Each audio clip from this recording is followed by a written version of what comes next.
Good morning students, this is online session of class 12 chapter 2 electric potential and capacitance is going on. Last lecture में मैंने आपको एक numerical दिया था, इस न्यूमेरिकल के सेंटर पर आपको इलेक्ट्रिक पोटेंशियल फाइंड करना था।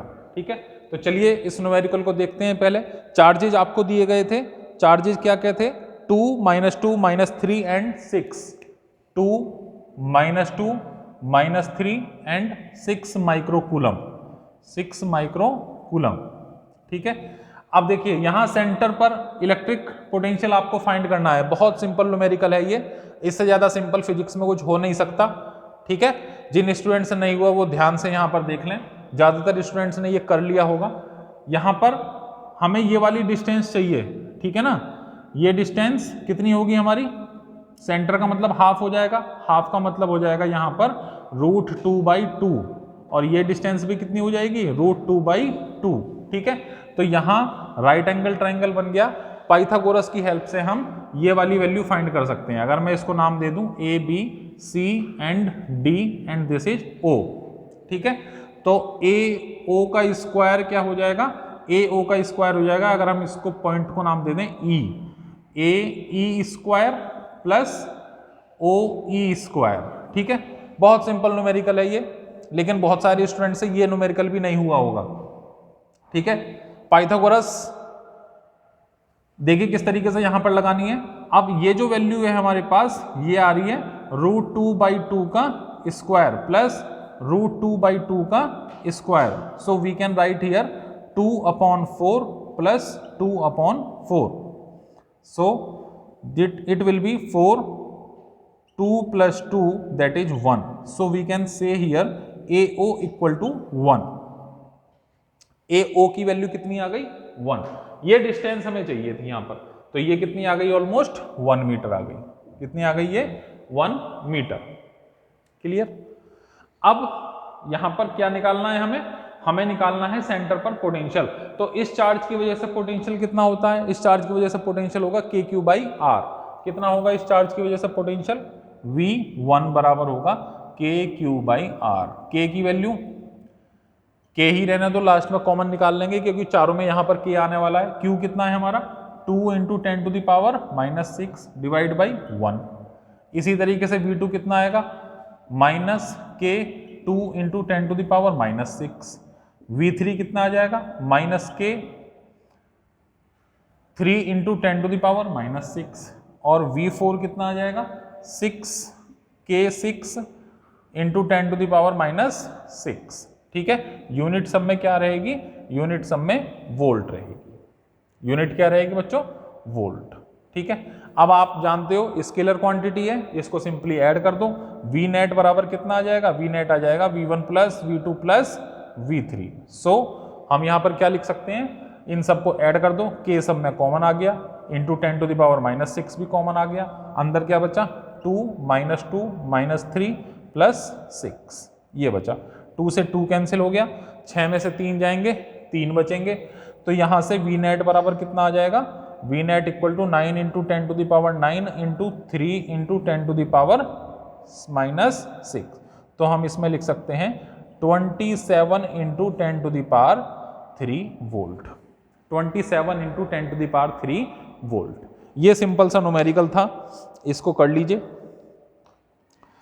10⁻³ volt. Write down next heading,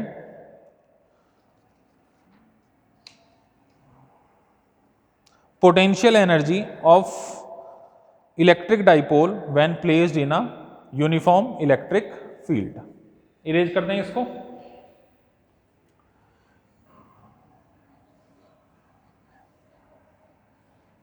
Potential energy of an electric dipole when placed in a uniform electric field.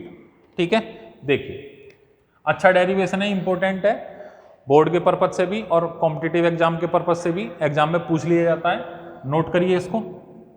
Electric potential energy, electric potential energy of a dipole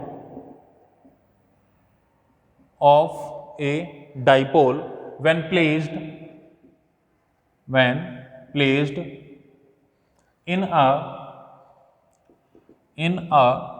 uniform electric field. ठीक है, electric potential energy find करनी है किसकी, dipole की potential energy find करनी है। जब हम इसको किस में रखते हैं, जब हम इसको रख रहे हैं यूनिफॉर्म इलेक्ट्रिक फील्ड में। यूनिफॉर्म इलेक्ट्रिक फील्ड किस तरीके से ड्रॉ करते हैं, ये टॉपिक काफी हद तक आपका किससे रिलेटेड है, जो टॉपिक मैंने आपको इलेक्ट्रिक फील्ड में करवाया था डाइपोल का। ठीक है ना, नेट इलेक्ट्रिक फील्ड जो आई थी डाइपोल पर, टॉर्क जो निकाला था आपने पीई साइन थीटा, वहां से ये रिलेटेड है। ठीक है, तो जो tau equal to PE sine theta आया था, वो वाला रिलेशन हम वहीं से इस्तेमाल करेंगे। जहां जिस स्टूडेंट को वो समझ में आ गया होगा, उसको ये भी बहुत अच्छे तरीके से समझ में आने वाला है।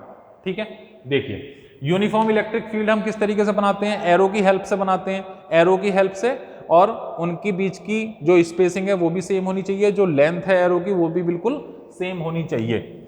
ठीक, तो ये हमारा क्या हो जाएगा, ये हमारा हो जाएगा यूनिफॉर्म इलेक्ट्रिक फील्ड। इस तरीके से यूनिफॉर्म इलेक्ट्रिक फील्ड अगर आपको बनाना है तो लेंथ और स्पेसिंग एरो की लगभग सेम रखते हैं। ठीक है, तो ये हो गया हमारा यूनिफॉर्म इलेक्ट्रिक फील्ड, जो कहां से कहां जा रहा है, लेफ्ट टू राइट की तरफ जा रहा है। अब इसमें आपने एक डाइपोल प्लेस कर दिया। डाइपोल का मतलब क्या होता है, डाइपोल का मतलब होता है एक ऐसा arrangement equal and opposite charges का जो स्मॉल सेपरेशन पर रखा हुआ है। स्मॉल सेपरेशन का मतलब 2L। 2L ही क्यों लेते हैं, क्योंकि कैलकुलेशन में इजी हो जाती है। सेंटर से ये डिस्टेंस हो जाएगी हमारी कितनी, सेंटर से ये डिस्टेंस हो जाएगी हमारी L, और ये दूसरी डिस्टेंस कितनी हो जाएगी, ये भी हो जाएगी हमारी L। ठीक है, समझ में आ गया। ठीक, अब देखिए वहां पर मैंने आपको बताया था इस चार्ज पर यह प्लस Q चार्ज है, तो इस पर जो फोर्स लगेगा वो इलेक्ट्रिक फील्ड की डायरेक्शन में लगेगा, और इस पर जो फोर्स होगा वो होगा हमारा QE। ठीक है, इस पर जो फोर्स होगा हमारा वो कितना होगा, QE। नेगेटिव चार्ज पर जो फोर्स लगेगा वो opposite to the electric field लगेगा, और इस पर जो फोर्स होगा हमारा वो होगा QE। ठीक है, दोनों फोर्सेज के मैग्नीट्यूड सेम है, दोनों फोर्सेज के मैग्नीट्यूड सेम है, डायरेक्शन अलग अलग है, और सबसे इंपॉर्टेंट चीज यहां पर लाइन ऑफ एक्शन अलग अलग है। ठीक है, लाइन ऑफ एक्शन होने की वजह से F नेट तो 0 हो जाएगा, लाइन ऑफ एक्शन की वजह से क्या होगा, F नेट 0 हो जाएगा। ये चीज मैंने आपको वहां पर खूब चिल्ला चिल्ला कर बताई थी। ठीक है, ध्यान आ रहा हो तो F नेट 0 हो जाएगा लाइन ऑफ एक्शन सेम होने की वजह से। लाइन ऑफ एक्शन यहां पर क्या है, सेम नहीं है। लाइन ऑफ एक्शन सेम ना होने की वजह से क्या होगा, टॉ नेट 0 नहीं होगा।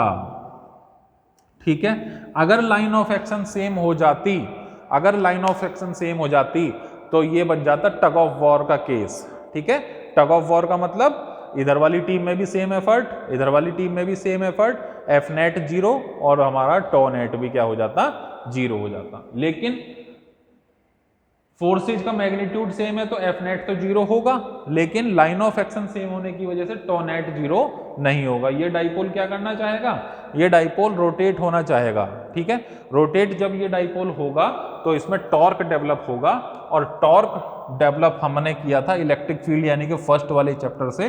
टॉ कितना था, PE साइन थीटा आया था। ठीक है, तो टॉ इक्वल टू क्या हो जाएगा, P क्रॉस E हो जाएगा। ठीक है, बहुत से बच्चे सोच रहे होंगे ये कहाँ से आ गया एक्सप्रेशन। तो बेटा फर्स्ट चैप्टर में इलेक्ट्रिक फील्ड जहां हमने डाइपोल में बताया था, वहां पर torque develop in a dipole when placed in a uniform electric field, वहां पर एक बार अपनी किताबें खोल कर देख लीजिए, पता चल जाएगा ये वैल्यू कहाँ से आई है। ठीक है, तो वहां से एक्सप्रेशन हमारा आया था tau equal to P cross E। इतना काम हमने ये फर्स्ट चैप्टर से लिया है। ठीक है, अब देखिए ये एंगल सपोज मान लीजिए θ1 है। ठीक है, ये एंगल कितना है, θ1, और इसको हमने थोड़ा सा इस तरीके से रोटेट करिए एंटी क्लॉकवाइज में। इसको हमने किस तरीके से रोटेट किया है, एंटी क्लॉकवाइज में थोड़ा सा रोटेट किया, तो इसकी पोजीशन लगभग मान लीजिए ये हो गई। ठीक है, 90 डिग्री एंगल नहीं, लेकिन ये जो थीटा है, ये जो एंगल है, ये हमने बोल दिया θ2। ठीक है, तो इनिशियल पोजीशन क्या थी इसकी, θ1, और फाइनल पोजीशन इसकी क्या हो गई, θ2। जब हमने इसको रोटेट किया तो हमने कुछ वर्क डन किया होगा। ठीक है, जब हमने इसको रोटेट किया डाइपोल को तो हमने कुछ वर्क डन किया होगा। θ1 से θ2 की तरफ हमने इसको रोटेट किया, कुछ वर्क डन हुआ इसमें, कुछ वर्क डन वही वर्क डन इसमें किस तरीके से स्टोर हो जाएगा, पोटेंशियल एनर्जी की तरह इसमें स्टोर हो जाएगा। ठीक है, तो अब यहां पर क्या होगा, देखिए ये जो टॉ है, ये जो टॉ है ये कांस्टेंट नहीं है, ये किस पर डिपेंड कर रहा है, ये थीटा पर डिपेंड कर रहा है। ठीक है, जैसे जैसे थीटा की वैल्यू चेंज होगी वैसे वैसे टॉ भी हमारा चेंज होगा। ठीक, अब यहां ध्यान से सुनिए, एक जो कंसेप्ट बताने वाला है आपने 11वीं क्लास में भी पढ़ा होगा। ठीक है, जब कोई चीज रोटेट होती है तो वहां पर टॉर्क डेवलप हो जाता है। ठीक है, लीनियर मोशन में, ट्रांसलेशनल मोशन जो होता है, लीनियर मोशन जो होता है, वहां पर जो काम फोर्स करता है वही काम एंगुलर में क्या करता है, टॉ करता है। ठीक है, लीनियर में जो काम डिस्प्लेसमेंट करता है वहां पर वही काम, यही काम एंगुलर में थीटा करता है। ठीक है, तो एंगुलर में, लीनियर में है एफ और एंगुलर में है टॉ, लीनियर में है एस और एंगुलर में है थीटा। ठीक है, ये बात समझ में आ गई। तो यहां से अगर मैं आपसे बोलूं कि ये जो छोटा सा क्या हुआ है, छोटा सा वेरिएशन जो किया है हमने एंगल का थीटा 1 से थीटा 2 की तरफ, ठीक, तो यहां से जो छोटा सा वर्क डन होगा वो छोटा सा वर्क डन होगा D W equal to tau D theta. ठीक है, डी डब्ल्यू बराबर क्या होगा, टॉ डी थीटा हो जाएगा। आ गई ये बात समझ में बहुत अच्छे तरीके से। ठीक, छोटा सा वर्क डन क्या होगा, फोर्स इनटू डिस्प्लेसमेंट होता था, वहां पर जो काम फोर्स कर रहा है यहां पर वही काम टॉ कर रहा है, वहां पर जो काम डी एस कर रहा है वहां पर ये काम डी थीटा कर रहा है। ठीक है, अब टॉ क्या है, कांस्टेंट नहीं है। ठीक है, नहीं तो ये फॉर्मूला हम लगा देते। टॉ है वेरिएबल, और वेरिएबल जहां पर आ जाते हैं वहां पर हम क्या यूज करते हैं, इंटीग्रेशन मेथड यूज करते हैं। आपको बताया हुआ है कई बार फर्स्ट चैप्टर में, जहां पर वेरिएबल क्वांटिटी हो वहां पर क्या होगा, इंटीग्रेशन मेथड यूज होगा। ठीक है, तो डब्ल्यू नेट निकालने के लिए, डब्ल्यू नेट निकालने के लिए आप इसका इंटीग्रेशन कर दीजिए। ठीक है, इंटीग्रेशन कहां पर करेंगे, initial limit to final limit. Initial limit क्या थी आपकी, थीटा 1, फाइनल लिमिट क्या थी आपकी, थीटा 2। बहुत सिंपल है, कुछ नहीं करना इसमें। क्लियर, बहुत ही ज्यादा सिंपल है। कहां से कहां जानी है लिमिट, थीटा 1 से थीटा 2 जानी है। थीटा 1 से थीटा 2 क्यों जानी है, बाद में फाइनल पोजीशन क्या हो गई, final position theta, initial position theta 1 थी, इनिशियल पोजीशन थीटा 1 थी, फाइनल पोजीशन थीटा 2 हो गई। क्लियर, अब देखिए यहां पर डब्ल्यू नेट कितना आ जाएगा हमारा, टॉ थीटा 1 से थीटा 2 टॉ डी थीटा। बहुत बढ़िया। ठीक है, आ गया समझ में। अब टॉ की वैल्यू क्या आई थी आपके पास फर्स्ट चैप्टर से, टॉ की वैल्यू आई थी पीई साइन थीटा। ठीक है, पीई साइन थीटा यहां पुट कर दीजिए, तो डब्ल्यू बराबर कितना आ गया, डब्ल्यू बराबर इंटीग्रेशन थीटा 1 से theta 2 PE sine theta d theta आ गया। ठीक है, PE sine theta d theta. बस अब इसमें कुछ नहीं करना है, फिजिक्स यहां पर खत्म हो गई। अब क्या स्टार्ट हो गया, मैथमेटिक्स स्टार्ट हो गई, और मैथमेटिक्स में भी क्या, कैलकुलस स्टार्ट हो गई, इंटीग्रेशन और डिफरेंशिएशन। ठीक है, तो डब्ल्यू, पी क्या है, कांस्टेंट, चार्ज कांस्टेंट है, एल कांस्टेंट है, तो बाहर निकाल लीजिए P constant. Electric field constant, uniform electric field है, कांस्टेंट है, बाहर निकाल लीजिए। ठीक है, अंदर क्या बचा, इंटीग्रेशन थीटा 1 से थीटा 2 साइन थीटा और ये डी थीटा।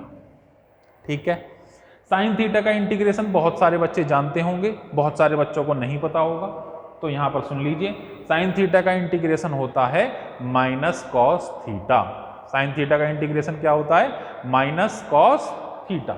ठीक है, तो डब्ल्यू बराबर कितना आ गया यहां पर, डब्ल्यू बराबर आ गया माइनस पी ई, माइनस को बाहर ले लिया मैंने, अंदर क्या बचेगा, अंदर बचेगा मेरे पास कॉस थीटा, और लिमिट कहां से कहां, लिमिट है थीटा 1 से थीटा 2।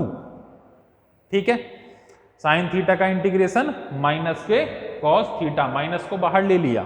ठीक है, माइनस को बाहर ले लिया, लिमिट कहां से कहां, थीटा से थीटा 2।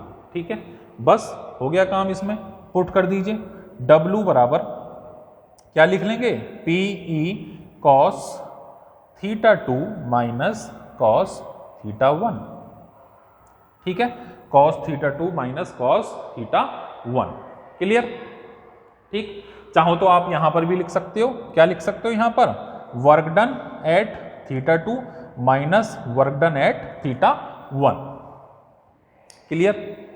ये भी तो यहाँ पर डिफरेंस है, तो work done at θ2 minus work done at θ1। अब जो वर्क डन होता है वही पोटेंशियल एनर्जी की तरह क्या हो जाता है, स्टोर हो जाता है। तो यहाँ पर हम लिख सकते हैं u θ2 माइनस u θ1 बराबर minus PE cos θ2 minus cos θ1। ठीक है, बस अब इसमें यहाँ पर कुछ नहीं करना, ऑलमोस्ट डेरिवेशन कंप्लीट हो चुका है। ठीक है, अब देखिए इसकी यहाँ पर जो इनिशियल पोजीशन है, इनिशियल पोजीशन यानी कि θ1 जो इनिशियल पोजीशन है वो आप या हम कंसीडर कर लेते हैं इसमें 90 डिग्री पर है। ठीक है, तो θ1 को मैंने क्या कंसीडर कर लिया, θ1 को मैंने मान लिया 90 डिग्री, θ1 को मैंने क्या मान लिया 90 डिग्री। इधर नीचे जगह नहीं है, इधर इरेज कर रहा हूं मैं। ठीक है, इरेज करके यहाँ पर लिख देंगे, जिसने नहीं किया कॉपी कॉपी कर लेगा, वीडियो पॉज करेगा और इसको कॉपी कर लेगा। ठीक है, चलिए हटा दें इसको, बहुत बढ़िया, बहुत शानदार। चलिए तो थीटा यहां पर 90 हो गया, इसका मतलब ये जो एनर्जी थी ये क्या हो गई हमारी, जीरो हो गई ये एनर्जी। ठीक है, ये एनर्जी हमारी क्या हो गई, जीरो। तो यहां से u θ2 जो आ जाएगा हमारे पास, u θ2 आ जाएगा माइनस PE cos θ2, ये आ गया। यानी कि सिंपली मैं क्या लिख सकता हूं इसको, u बराबर माइनस PE cos θ। u बराबर क्या हो गया, माइनस PE cos θ। क्लियर? अब जहां पर cos θ होता है वहां पर डॉट प्रोडक्ट होता है, जहां पर cos θ होता है वहां पर क्या होता है, डॉट प्रोडक्ट। यानी कि इन दोनों वेक्टर्स, ये दोनों वेक्टर है ना, P क्या है यहाँ पर डाइपोल मोमेंट, E क्या है इलेक्ट्रिक फील्ड। तो यहाँ पर जो P और E है इसमें डॉट प्रोडक्ट है। डॉट प्रोडक्ट का मतलब क्या हो जाएगा, डॉट प्रोडक्ट का मतलब हो जाएगा minus P dot E। Dot product का क्या मतलब होगा, माइनस P डॉट E। ठीक है, और टॉ क्या होता था, टॉ होता था P क्रॉस E, इसमें कंफ्यूज मत हो जाना। ठीक है, P क्रॉस E का मतलब है टॉ और P डॉट E का मतलब है पोटेंशियल एनर्जी। ठीक है, इसमें स्टेबल और अनस्टेबल का वही केस रहेगा। ठीक है, अगर हमारा 0 डिग्री है तो स्टेबल इक्विलिब्रियम, 180 डिग्री है तो स्टेबल और अनस्टेबल वाले केस हो जाएंगे। ठीक है, नोट कर लीजिए इसको, जल्दी से नोट कर लो।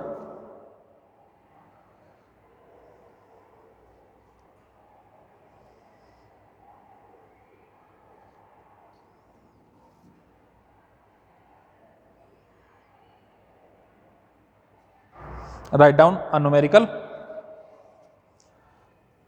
डाइपोल लेंथ 2 सेंटीमीटर दी हुई है। ठीक है, मिटा दें। चलिए एक सिंपल सा न्यूमेरिकल करिए पहले। Dipole length 2 centimetre. मेन जो डेटा गिवन है वो डेटा लिख देता हूं, क्योंकि सारा क्वेश्चन लिखने में करीब 5 मिनट चले जाएंगे, वैसे ही टाइम कम है। ठीक है, तो जो डेटा हमें दिया हुआ है वो डेटा मैं यहां पर लिख रहा हूं। डाइपोल लेंथ दी हुई है 2 सेंटीमीटर। ठीक है, क्वेश्चन नोट करेंगे। Dipole length, dipole length, dipole length है 2 सेंटीमीटर। ठीक, आगे है is placed making an angle 30 degree. ठीक है, इलेक्ट्रिक फील्ड से कितना एंगल बना रहा है, एंगल बना रहा है, ये एंगल डायरेक्ट लिख दे रहा हूं, 30 डिग्री का एंगल बना रहा है। किससे, इलेक्ट्रिक फील्ड से, डाइपोल। ठीक है, इलेक्ट्रिक फील्ड हमारी यूनिफॉर्म है, इलेक्ट्रिक फील्ड यूनिफॉर्म है 10 to the power 5 newton per coulomb, 10 to the power 5 newton per coulomb. क्या निकालना है आपको, magnitude of charge and potential energy. Magnitude of charge यानी कि Q निकालना है और आपको U निकालना है। ठीक है, क्या क्या वैल्यूज आपको निकालनी है, Q and U, magnitude of charge and potential energy. Video pause करिए, 1 मिनट का टाइम ले लीजिए, अपने आप से ट्राई कर लीजिए। ठीक है, मैं तो सॉल्व करूंगा ही फाइनली। ठीक, बाद में मैच कर लेना आंसर। क्लियर है? चलो जरा जल्दी से वीडियो पॉज कर लो।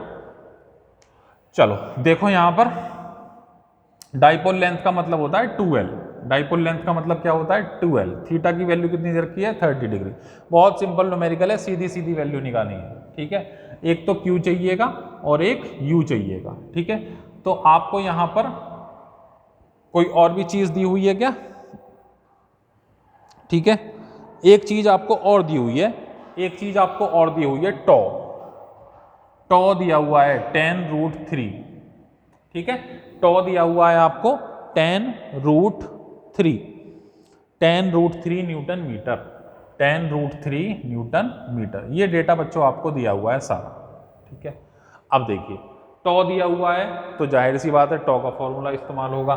सबसे पहले टॉ लगा लीजिए। टॉ इक्वल टू क्या होता है PE साइन थीटा, ठीक, PE साइन थीटा।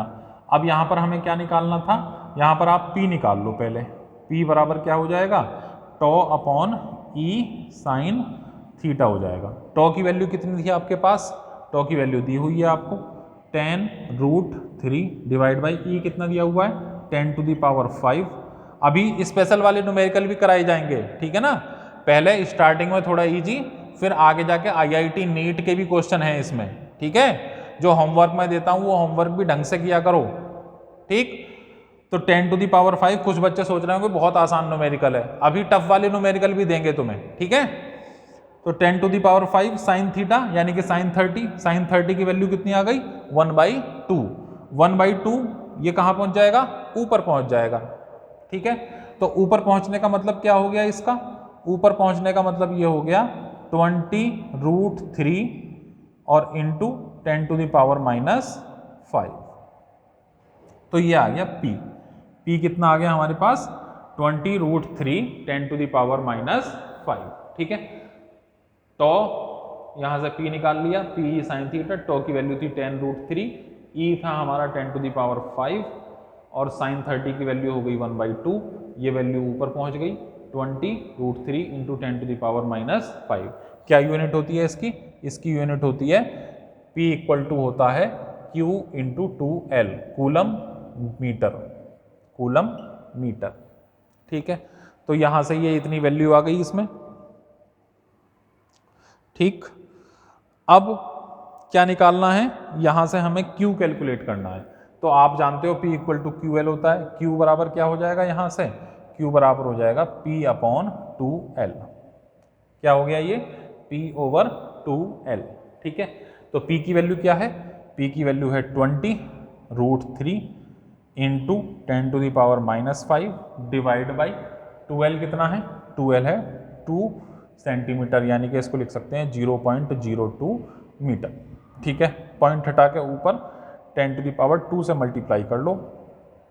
Q बराबर कितना आ गया, देखो यहाँ पे बचेगा 10⁻3 और एक 10 ये भी है, ठीक है।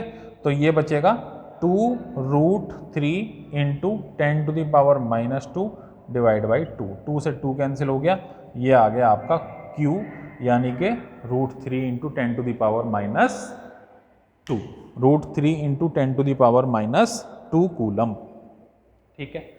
ये हमारा Q की वैल्यू आ गई, ठीक। अब इसमें आपसे ये फर्स्ट वाला पार्ट हो गया इसका।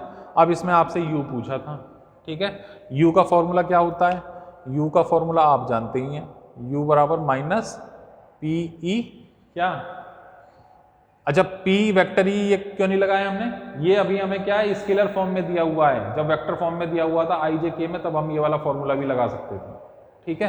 तो यहां पर लगेगा PE cos थीटा, इसमें cos है और यहां पर टॉ में साइन थीटा है, इस चीज का ध्यान रखेंगे, क्लियर।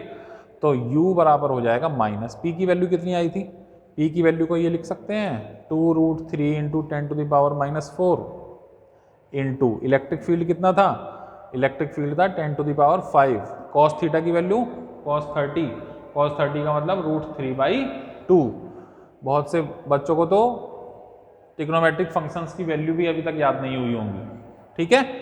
तो यहां से 2 से 2 कैंसिल हो गया, U बराबर कितना आ गया यहां से माइनस के 3 3 जा √3 और √3 की मल्टीप्लाई 3 इंटू 10⁻1, तो U बराबर आ जाएगा -30 जूल। कितना आ गया U?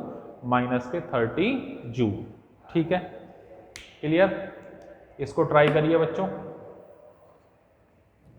और चलिए अब एक टाइम है होमवर्क न्यूमेरिकल का। होमवर्क न्यूमेरिकल जरा देख लीजिए। होमवर्क न्यूमेरिकल,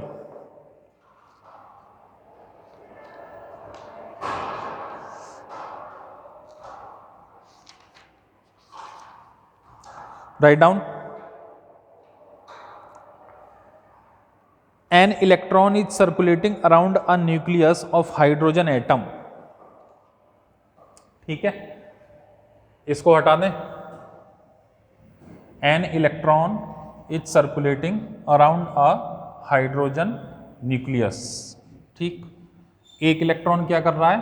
हाइड्रोजन न्यूक्लियस की ओर सर्कुलेट हो रहा है। ठीक है ना, हाइड्रोजन न्यूक्लियस की ओर सर्कुलेट हो रहा है। ठीक है, सर्कुलर ऑर्बिट ऑफ रेडियस। ठीक, एक ये न्यूक्लियस है मान लीजिए, ठीक है, और ये कोई इसकी ऑर्बिट है। ठीक है, इतना बड़ा होता नहीं है एटम, बना दिया लेकिन मैंने। इलेक्ट्रॉन यहाँ से रोटेट कर रहा है और जो इसकी रेडियस दे दी है हम लोगों को r, रेडियस कितनी है इसकी? रेडियस है 5.3 इंटू 10⁻⁻11, 5.3 इंटू 10⁻⁻11 मीटर। ठीक है, इसके चारों तरफ इलेक्ट्रॉन रोटेट हो रहा है। Calculate electric potential at this radius. Electric potential at this radius, electric potential निकालना है। Electric potential energy of the atom in electron volt. Electric potential energy यानी कि U आपको निकालना है इन इलेक्ट्रॉन वोल्ट। U आपको किस में कैलकुलेट करना है? इलेक्ट्रॉन वोल्ट में कैलकुलेट करना है। ठीक है, सेकंड पार्ट तो ये हो गया इसका। सेकंड पार्ट, फर्स्ट पार्ट में क्या पूछ रहा था? फर्स्ट पार्ट में पूछ रहा था electric potential at this radius. First part में इलेक्ट्रिक पोटेंशियल